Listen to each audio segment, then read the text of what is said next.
अस्सलामुअलैकुम सामीन। 25 रमज़ानुल मुबारक और 5 अप्रैल है। ख़बर का उन्वान है नोएडा में दफ़ा 144 लागू। क्या क्या चीज़ें बंद रहेंगी, कहाँ क्या होगा, पूरी खबर सुनिए। नोएडा, ग्रेटर नोएडा में धारा 144 लागू है। किन किन चीज़ों पर बैन लग गया है।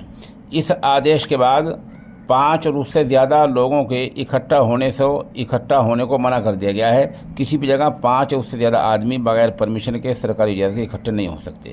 सियासी या मजहबी समेत दूसरे जुलूस और मुजाहरों वगैरह पर भी रोक लगा दी गई है। इसके अलावा हुक्म के मुताबिक सरकारी इदारों के 1 किलोमीटर के दायरे में निजी ड्रोन का इस्तेमाल नहीं हो पाएगा और आम जगहों पर जैसे पेट्रोल पंप है, बस अड्डे हैं, रेलवे स्टेशन हैं, इनमें लाठी, राडार, त्रिशूल, तलवार और इसी तरह वो चीज़ें जिनसे आग लग सकती हो उन पर भी पाबंदी लगा दी गई है।